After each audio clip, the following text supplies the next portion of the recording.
اعوذ باللہ من الشیطان الرجیم بسم اللہ الرحمن الرحیم ولا تنكحوا المشركات حتى يؤمن ولأمة مؤمنة خير من مشركة ولو أعجبتكم ولا تنكحوا المشركين حتى يؤمنوا ولعبد مؤمن خير من مشرك ولو أعجبكم أولئك يدعون إلى النار والله يدعو إلى الجنة والمغفرة بإذنه ويبين آياته للناس لعلهم يتذكرون صدق اللہ العظیم۔ سورہ بقرہ کی آیت نمبر 221 آپ کے سامنے تلاوت کی گئی ہے۔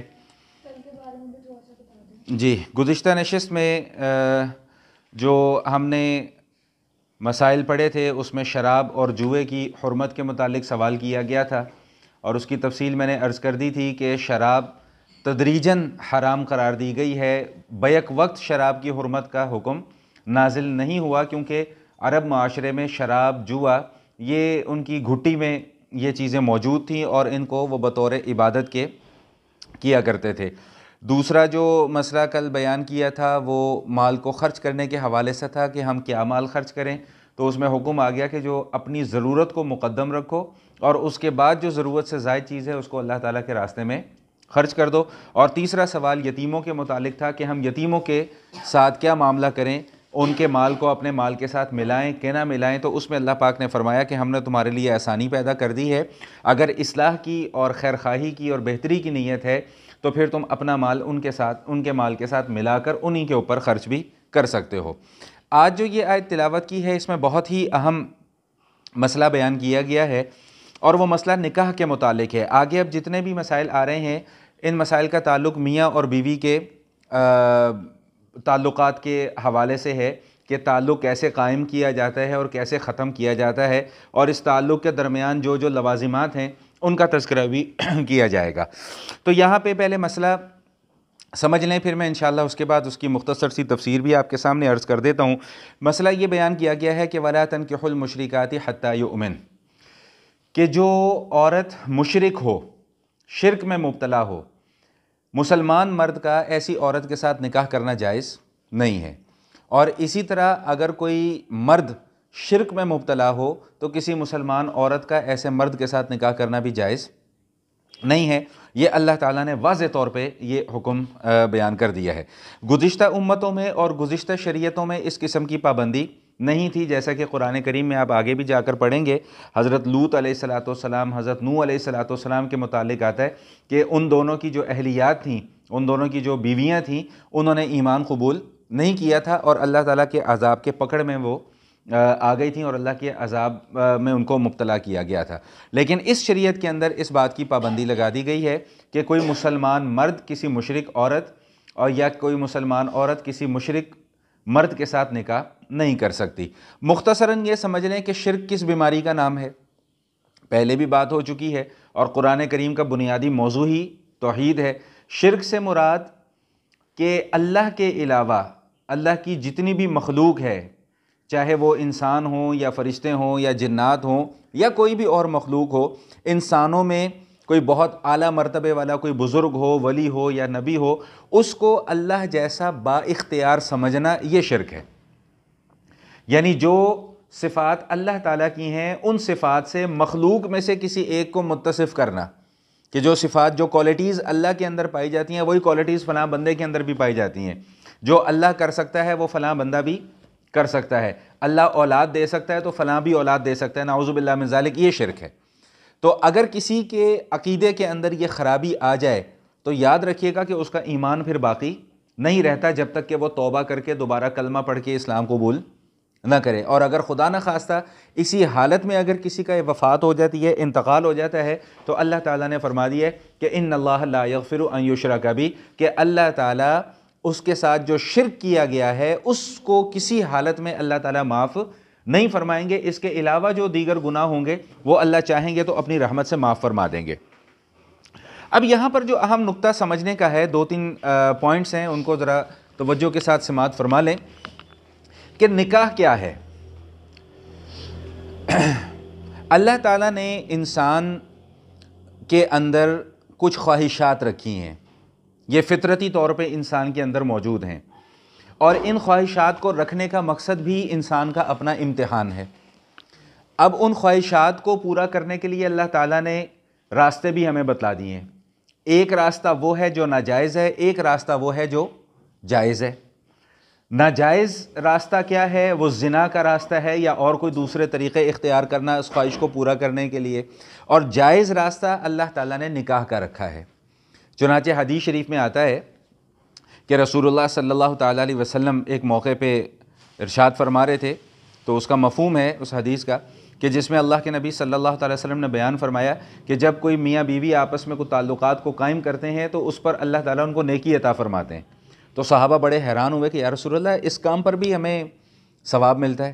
تو حضور علیہ الصلوۃ والسلام نے ارشاد فرمایا کہ اگر یہی انسان اپنی اس خواہش کو کسی ناجائز طریقے سے جا کر پورا کرتا تو کیا اس پر اس کو گناہ نہ ملتا؟ عرض کیا جی بالکل گناہ ملتا. تو فرمایا کہ جب اسی خواہش کو وہ جائز طریقے سے پورا کرے گا تو اس پر اللہ پاک اسے اجر عطا فرمائیں گے. تو یہ اللہ تعالیٰ نے انسان کی فطرت کے اندر یہ چیز رکھی ہے اور پھر بطور آزمائش ہمیں اس میں مبتلا کیا کہ بھئی یہ جائز والا راستہ ہے اور یہ ناجائز والا راستہ ہے. اچھا، دوسری چیز اس میں یہ ہے کہ یہ جو نکاح جو ہے یہ صرف قبول ہے قبول ہے قبول ہے کا نام نہیں ہے، یا یہ کوئی محض ایک رسم کا نام نہیں ہے. یہ ایک زندگی گزارنے کی ضرورت اور زندگی گزارنے کا ایک طریقہ ہے. فطرت میں اللہ پاک نے رکھی ہوئی ہے یہ چیز.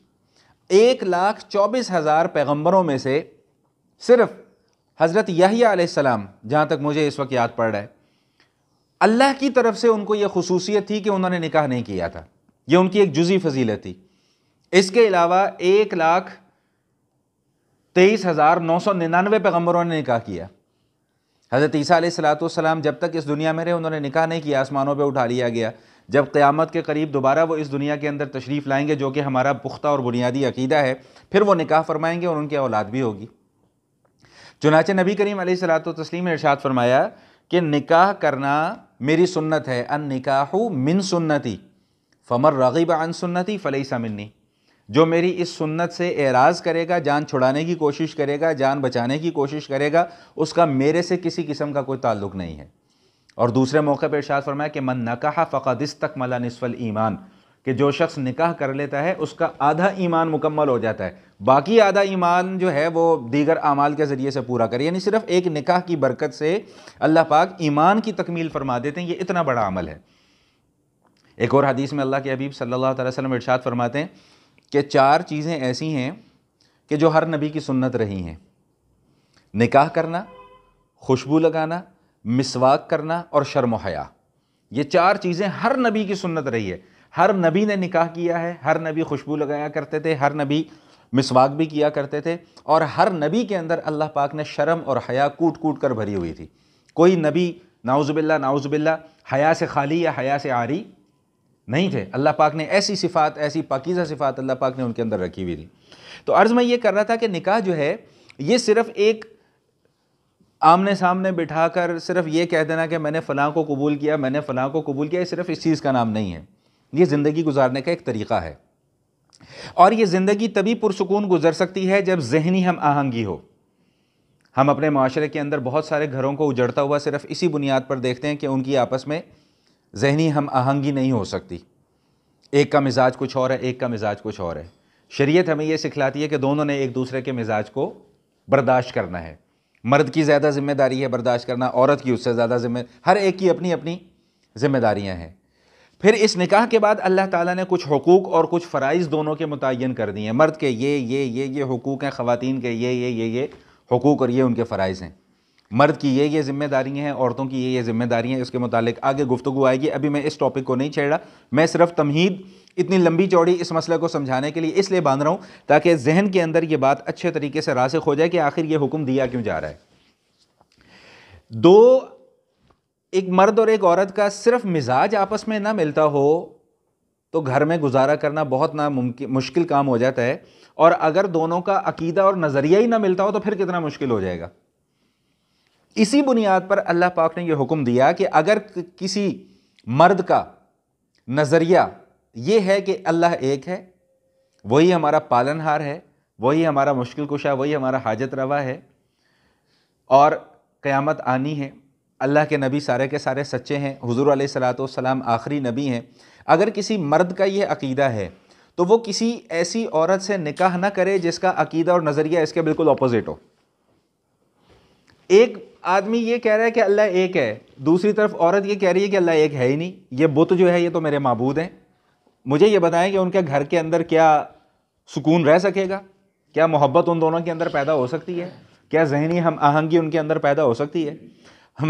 میں تو ایسے بھی لوگوں کو جانتا ہوں کہ جن کے گھروں میں اس بات پر جھگڑا ہو جاتا ہے کہ بیگم کہتی ہے کہ تکیہ رکھنا ہے, مرد کہتا ہے کہ تکیہ نہیں رکھنا سر کے نیچے. عورت کہتی ہے کہ موسم گرم ہوا ہوا ہے, پنکھا چلا دو, مرد کہتا ہے نہیں مجھے سردی لگ رہی ہے, پنکھا بند کر دو. عورت کہتی ہے کہ لائٹ جلاؤ, مرد کہتا ہے نہیں اس وقت لائٹ بند کر دو. یہ چھوٹی موٹی باتیں ہر گھر کے, کون سا گھر ایسا ہے کہ جہاں پر نہیں ہوتی؟ لیکن بعض لوگ, سمجھدار لوگ جو ہوتے ہیں, وہ ان چیزوں کو ایشو نہیں بناتے. وہ کہتے ہیں اچھا یار ٹھیک ہے تو خوش ہو جا, ٹھیک ہے.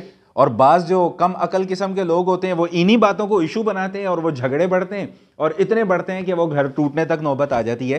یہ تو وہ معمولی سی باتیں ہیں جو گھروں میں ہمارے روزمرہ نوک جھوک ہلکی پھلکی ہوتی رہتی ہے. تو ہلکی پھلکی نوک جھوک کا یہ مطلب نہیں ہوتا کہ آپ اٹھ کے فوراً طلاق. اللہ پاک نے اگر طلاق کا اختیار دیا ہے تو اس کا یہ مطلب نہیں ہے کہ اب اس کو ڈنڈے کی طرح ہاتھ میں پکڑ کے عورت کے اوپر تلوار لٹکا کر کھڑے رہو گے. یہ نہیں, انج نہیں کریں گے تو میں طلاق دے دیاں گا. لا حول ولا قوت. اس سے بڑی جہالت معاشرے کے اندر کوئی نہیں ہے.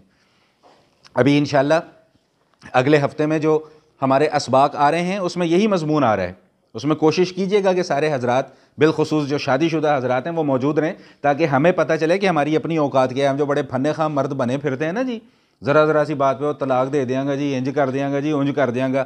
اس سے بڑی معاشرے کے اندر جہالت کوئی نہیں ہے, اور اس سے بڑا میں یہ سمجھتا ہوں کہ گناہ کوئی نہیں ہے, اور اس سے بڑا ظلم اور کوئی نہیں ہے. ایک آدمی ہے وہ بیچارہ اپنے جگر کا ٹکڑا, میری چونکہ اپنی 3 بیٹیاں ہیں اس لیے میں اس موضوع کے اوپر بہت زیادہ بات کرتا ہوتا ہوں, کہ وہ ایک بندہ اپنے جگر کا ٹکڑا تمہیں نکال کر دے رہا ہے, ساتھ تمہاری جیبیں بھی بھر رہا ہے, جہیز کے نام پہ, ایک لعنت کے نام پہ تمہاری جیبیں بھی بھر رہا ہے, اپنے جگر کا ٹکڑا بھی تمہیں نکال کے دے دیتا ہے. اس کے باوجود تم اس بچی کے اوپر, اس لڑکی کے اوپر ظلم اور جبر کی انتہا کر دیتے ہو. تو کیا تم کو بہت حاجی ثناء اللہ ہو؟ تم سے مراد آپ لوگ نہیں ہیں, یا آپ سے مراد آپ لوگ نہیں ہیں, میں جنرل معاشرے کی بات کر رہا ہوں. سمجھ میں آ رہی بات؟ تو بہرحال اس پہ انشاءاللہ بھی آگے جا کے بات آئے گی. تو لیکن یہاں پر جو چیز سمجھنے کی ہے وہ یہی سمجھنے کی ہے کہ اللہ تعالیٰ نے ہمارے اوپر پابندی لگا دی ہے کہ کوئی مرد, مسلمان مرد کسی مشرک عورت کے ساتھ نکاح نہیں کر سکتا, اس کا وہ نکاح جائز ہی نہیں ہوگا. اور اسی طرح کوئی مسلمان عورت کسی مشرک مرد کے ساتھ نکاح نہیں کر سکتی, اس کا وہ نکاح ہی جائز نہیں ہوگا. اب یہ بھی سمجھ لیں کہ نکاح ہوتا کیسے ہے. ہمارے یہاں اس حوالے سے ہم لوگوں کو مسائل پتہ نہیں ہے, میں نے اس لیے آج اسپیشلی اس موضوع کو رکھا کہ یہ مسائل بھی آپ کے علم میں ہونے چاہیے, کیونکہ ہمارا شادیوں میں بھی جانا ہوتا ہے, کبھی کزن کی شادی, کبھی ماموں کی شادی, کبھی چچا کی شادی, کبھی تایا کی شادی, کبھی خالہ کی شادی, کبھی کسی کی شادی. تو یہ نکاح کے معاملات اور نکاح کے مسائل ہمیں معلوم ہونے چاہیے.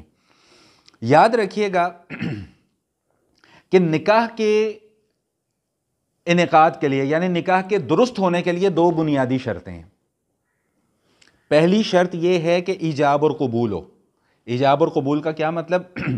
کہ لڑکی سے جب جا کر پوچھا جائے کہ بھئی فلاں بن فلاں سے تمہارا نکاح کرنے تم نے قبول کیا, وہ کہے جی میں نے قبول کیا.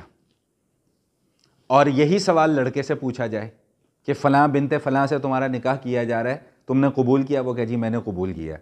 تو جس سے پہلے سوال کیا جائے گا وہ ایجاب ہے, جس سے بعد میں سوال کیا جائے گا وہ قبول ہے. ٹھیک, عموماً لڑکی سے زیادہ پہلے سوال کیا جاتا ہے لڑکے سے. تو لڑکی کی طرف سے جو جواب آتا ہے وہ ایجاب کہلاتا ہے, اور لڑکے کی طرف سے جو جواب آتا ہے وہ قبول کہلاتا ہے.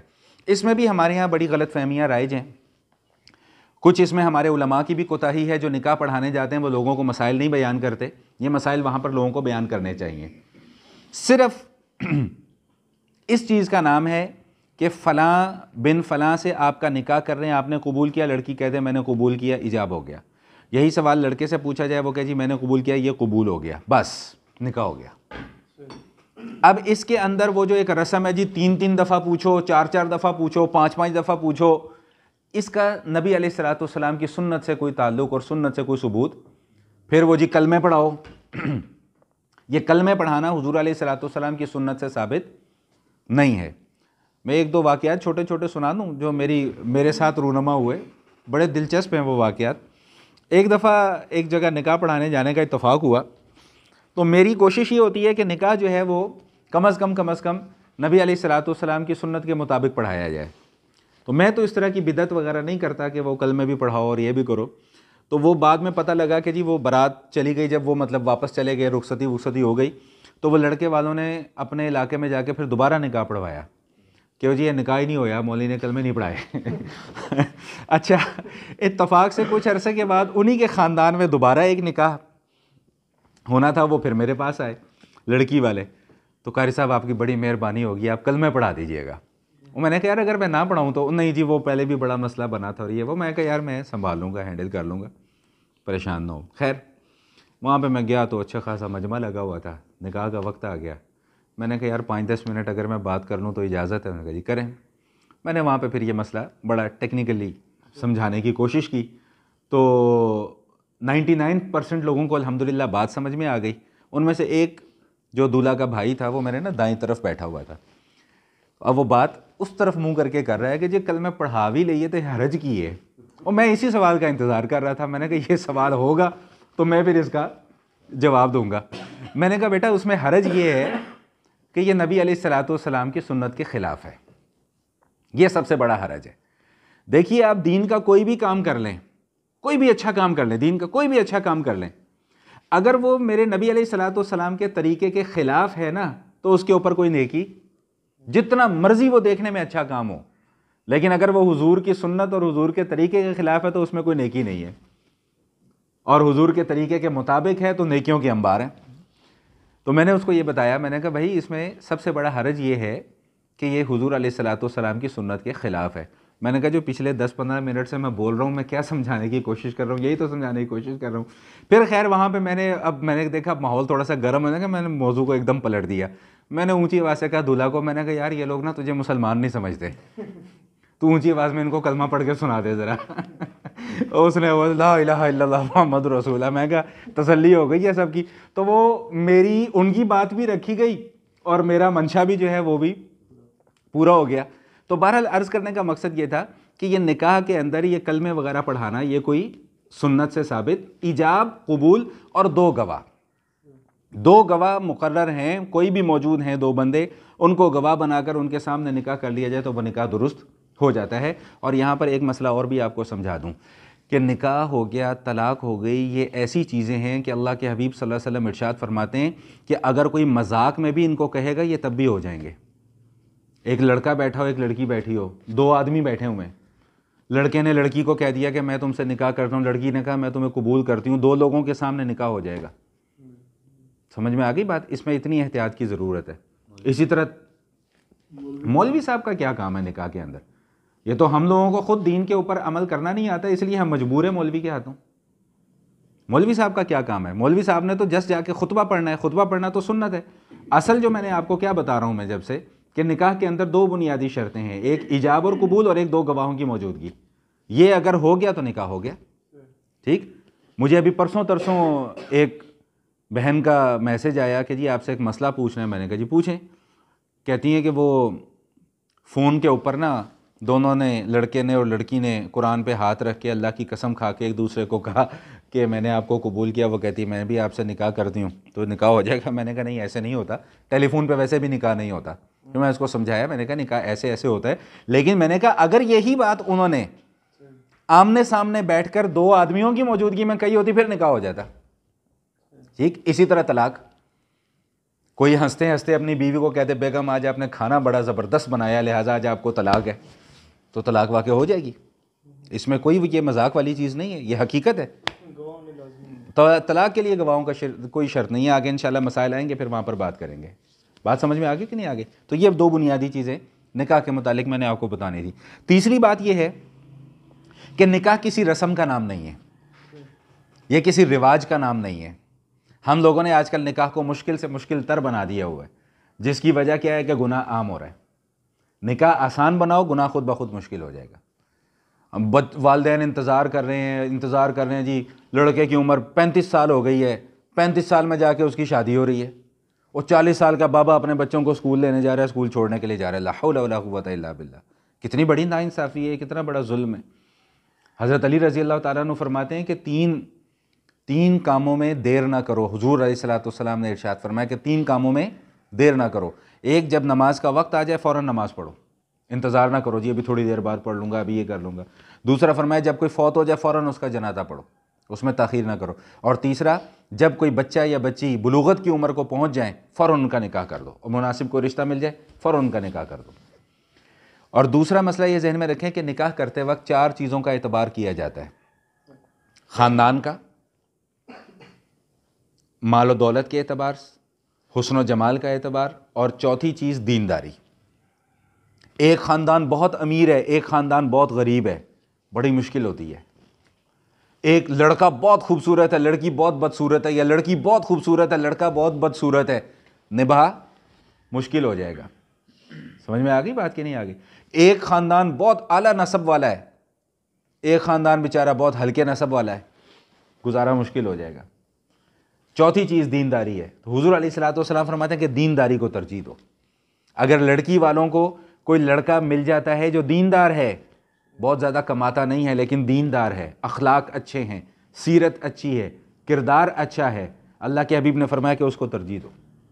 اسی طرح اگر کوئی لڑکی مل جاتی ہے, بے شک وہ حور نہیں ہے, جنت کی حور نہیں ہے, جنت کی پری نہیں ہے, لیکن دینداری ہے اس کے اندر, اخلاق اس کا اچھا ہے, سیرت اس کی اچھی ہے, کردار اس کا اچھا ہے, اللہ کے حبیب فرماتے ہیں اس کو ترجیح دو. بات سمجھ میں آ گئی کہ نہیں آ گئی؟ تو میں اس مضمون کو ابھی شارٹ کر رہا ہوں, انشاءاللہ اس پہ پھر اب آگے جا کے پھر بات کریں گے. ابھی جو میں نے صرف موٹی موٹی اور بنیادی باتیں آپ کو بتائی ہیں وہ سمجھ لیں. اب یہ مسئلہ سمجھ لیں. مسئلہ یہ ہے کہ ایک صحابی تھے حضور علیہ الصلوۃ والسلام کے,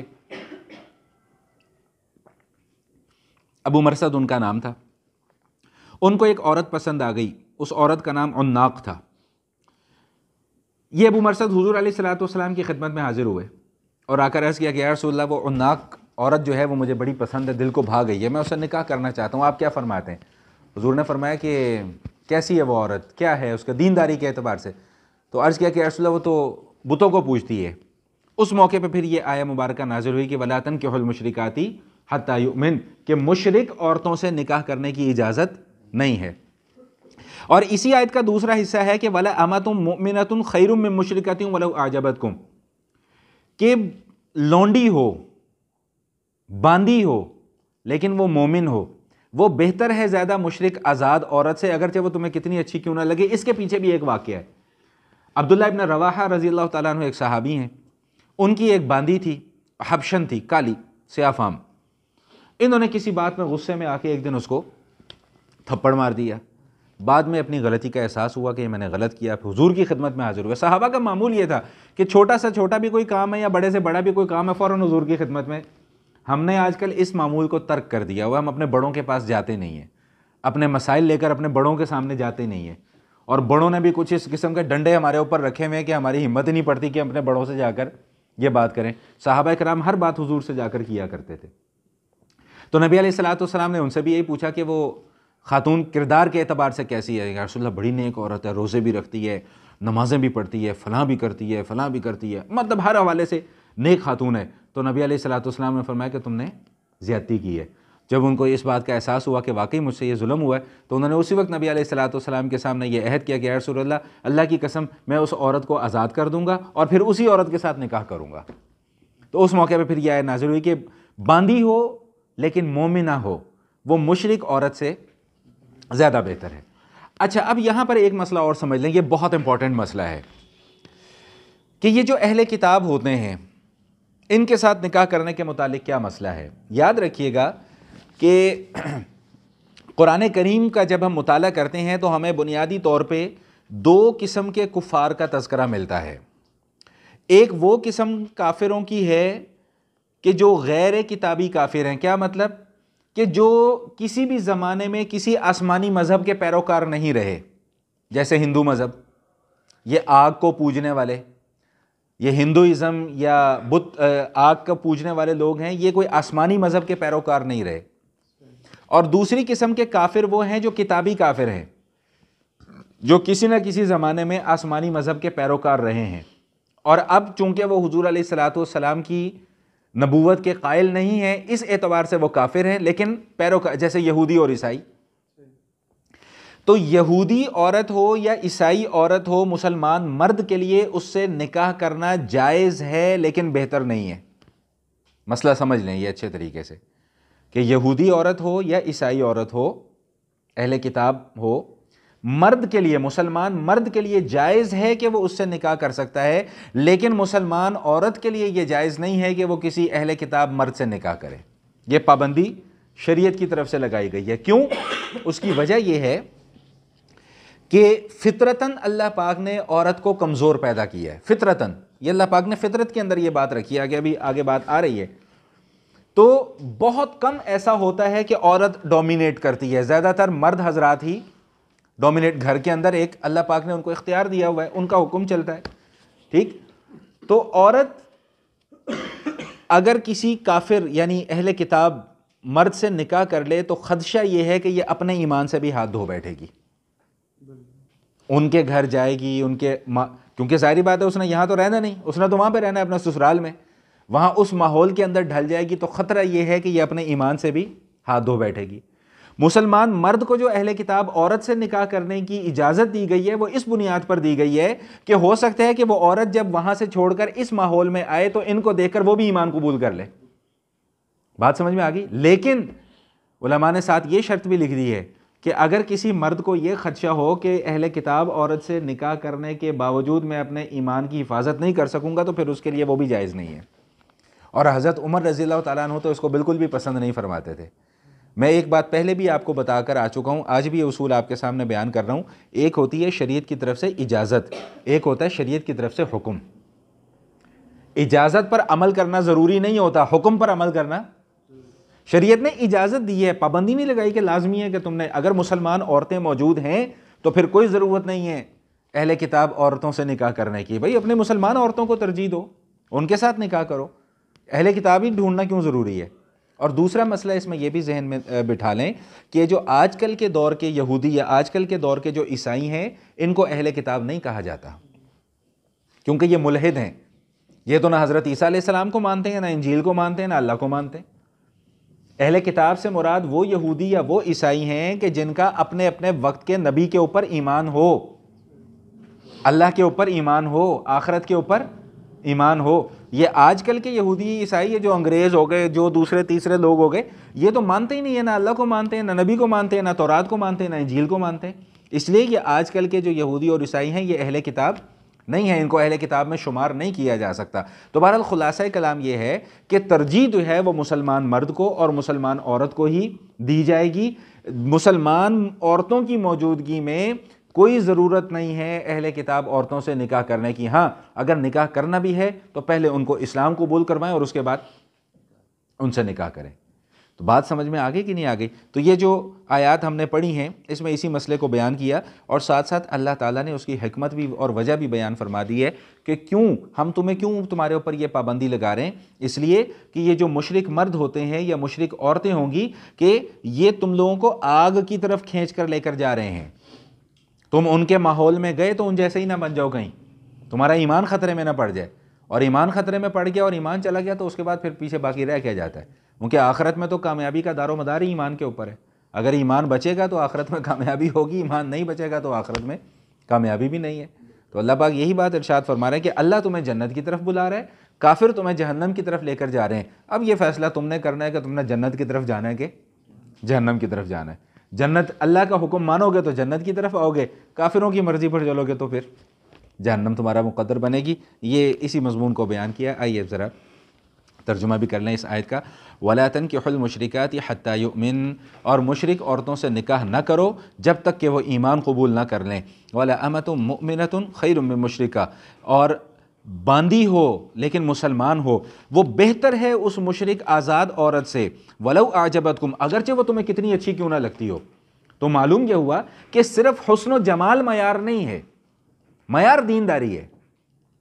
دیندار اگر کسی لڑکی کو کوئی لڑکا دیندار مل جاتا ہے، بے شک وہ 1 لاکھ روپیہ تنخواہ نہیں کماتا، 50,000 اس کی بیچارے کی تنخواہ ہے، لیکن ہے دیندار، تو خواتین کو بھی چاہیے کہ تھوڑی سی اپنے اندر لچک پیدا کریں۔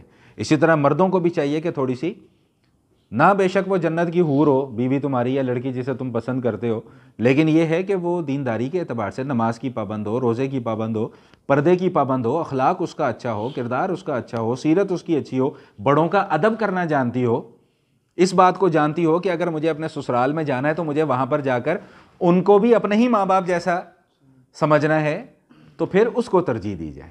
سمجھ میں آ گئی بات؟